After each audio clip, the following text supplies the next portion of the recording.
La team, c'est grave.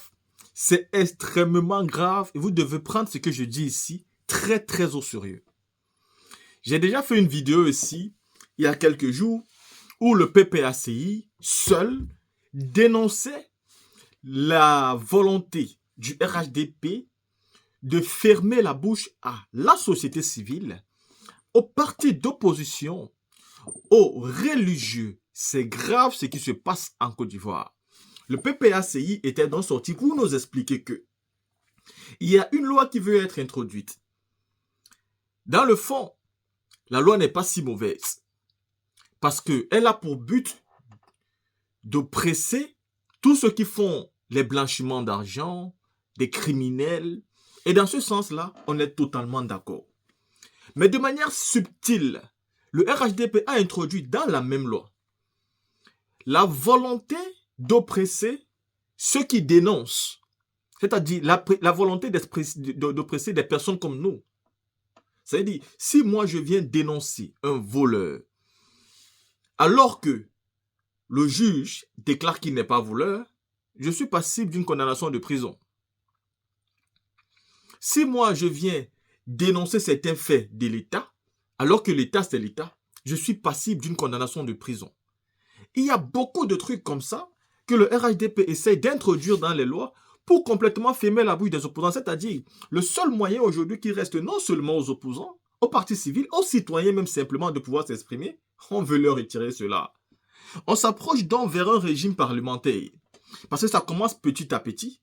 Et puis viendra le moment où les citoyens ne pourront même plus voter. Ça sera donc à l'Assemblée nationale de décider si on veut garder Ouattara ou pas. Un peu comme au Togo. Vous voyez ce qui se passe au Togo? C'est extrêmement grave. Aujourd'hui, les citoyens togolais n'ont plus droit à voter. Hein? C'est le peuple qui va décider qui est le président. Et si le parti au pouvoir a la majorité présidentielle, bon, le président pourra rester là-bas à vitam aeternam jusqu'à ce que le monde finisse. Ça ne changera jamais. Jusqu'à ce que le peuple se lève, le peuple se révolte, le peuple dénonce. Aujourd'hui, le PPAC à l'Assemblée nationale s'est donc retrouvé avec le PDC-RDA et ont décidé ensemble de dénoncer cette loi qui est une loi suicidaire. Parce que si vous regardez cette loi, tout le monde ira en prison. Parce que oui, si les députés, de leur position politique, de leur position de députés et de partis politiques, disent qu'on s'approche vers une dictature, nous, les activistes politiques, nous estimons que nous sommes déjà dans une dictature avec Alassane Dramane Ouattara. Mais que où nous allons là-bas, c'est dans le grand frère de la dictature. Nous allons au niveau où on ne peut plus dénoncer. C'est extrêmement grave, la team, prenez ça au sérieux. Nous allons au niveau où nous ne pouvons plus dénoncer. Nous ne pouvons plus dire que quelque chose qui est fait n'est pas bien fait. Nous ne pouvons plus parler. Nous devons tout simplement être soumis, accepter tout ce qui est fait, tout ce qui est servi, même si on va mal, on fait avec et on ne dit rien. C'est-à-dire, qu'est-ce qu'on veut nous dire en gros? Monsieur Ouattara dit, à partir de maintenant, vous pouvez souffrir, vous pouvez hurler, vous pouvez faire ça comme vous voulez, tant que vous le faites en silence. Hurlez de toutes les forces, mais hurlez en silence. Parlez de toutes vos forces, mais faites-le en silence. Le gouvernement de M. Ouattara, donc, a du mal à voir ceux qui disent que ce que vous faites n'est pas bien, des critiques. En réalité, les chaînes de télévision même ne vont plus fonctionner. Les débats de contradiction ne vont plus fonctionner. Ça sera terminé. C'est grave ce qui se passe et on ne peut pas accepter ça. Merci, chers amis. Nous venons de voter une loi qui modifie notre code pénal en instituant une répression contre des crimes de blanchiment d'argent. Et donc, il s'agit d'un texte qui, a priori, ne devrait pas rencontrer du côté du PPACI une quelconque résistance. Et sur le fond du texte, nous n'avons pas posé de problème. Nous sommes pour la répression de tous les crimes commis dans le cadre du blanchiment d'argent, de lutte contre le terrorisme, etc. etc. Mais, ce que nous n'avons pas accepté, c'est que le gouvernement profite d'une loi que tout le monde trouve légitime, nécessaire pour créer ou instituer des dispositions qui mettent en danger la liberté d'expression, la liberté d'opinion, qui sont les seules armes qui restent entre les mains de l'opposition. Or, c'est de ça qu'il s'agit. En instituant l'article 185 nouveau, qui réprime ces crimes et délits, le gouvernement a institué à l'article 185 alinéa 2 une disposition qui dit ceci: si vous faites l'apologie des crimes qui sont indexés, qui que vous soyez, si vous appelez au soutien d'un condamné pour ces crimes, qui sont des crimes, il y a des crimes, des délits, il y a des crimes de vol, etc., vous-même, vous êtes passible de poursuite et de condamnation. Cela, nous ne l'avons pas accepté. À partir du moment où les fautifs sont déjà incriminés, sont poursuivis, jugés, condamnés, pourquoi cette loi, et à travers elle le gouvernement, veut-il incriminer ceux qui émettent simplement un avis pour dire qu'ils ne sont pas d'accord, que la condamnation n'est pas fondée, mais ça c'est leur point de vue. Ce n'est qu'un point de vue.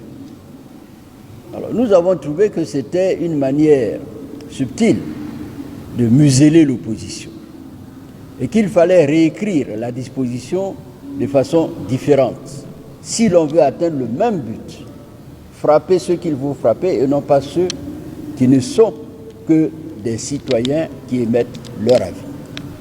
Et nous avons donc proposé un amendement pour recadrer l'effet de cette loi en mettant de côté les questions d'ordre politique, les questions syndicales, les questions même religieuses. Cela a été notre souci. Malheureusement, comme d'habitude, comme toujours, la majorité a eu une réaction mécanique et a rejeté cet amendement-là. Eh bien, nous avons réagi en disant que nous ne sommes pas d'accord et que nous ne voterons donc pas cette loi, quel que soit son objet. Nous avons dit que nous ne la voterons pas et nous ne l'avons pas votée. Et il est même possible que nous allions plus loin pour saisir le Conseil constitutionnel. Parce que ce qui est en cause, c'est la liberté d'opinion, la liberté donc de mettre des avis et la liberté d'expression.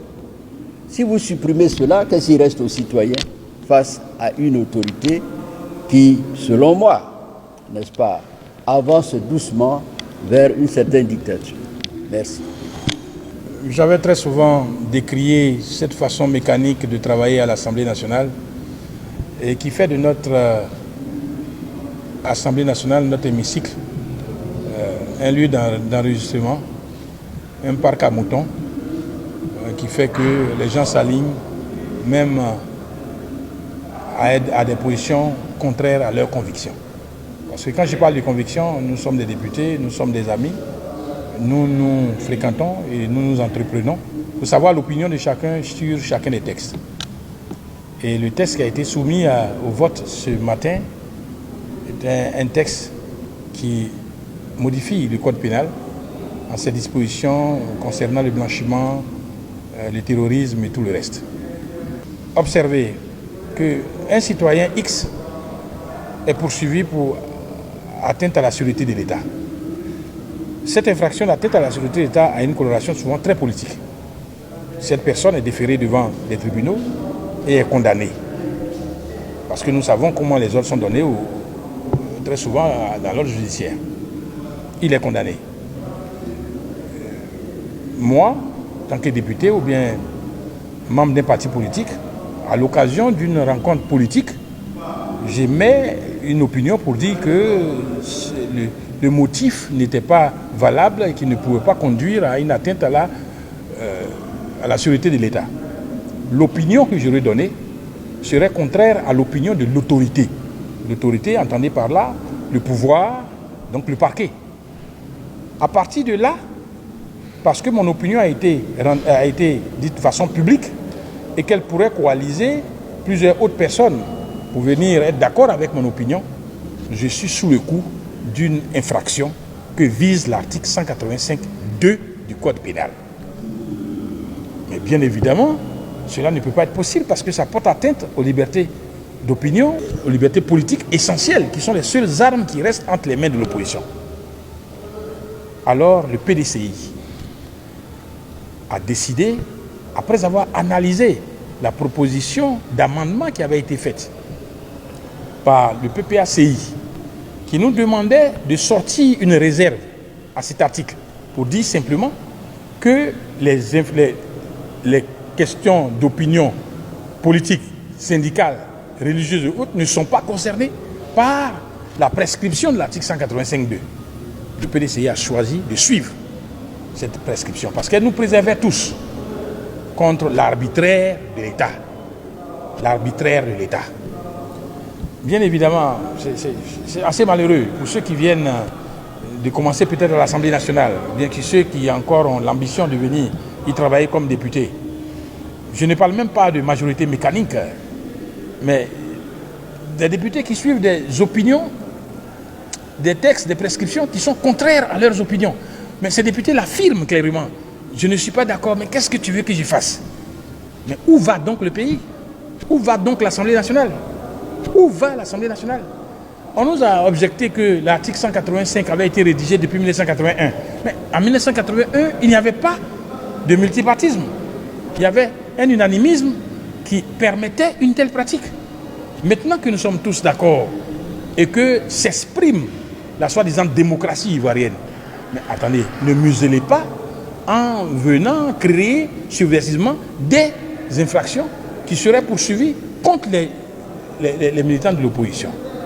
Parce qu'une loi en légistique, lorsqu'on est en train de rédiger un texte, on fait en sorte de laisser le moins possible d'espace à l'interprétation pour que le juge n'aille pas de son opinion condamner qui il veut.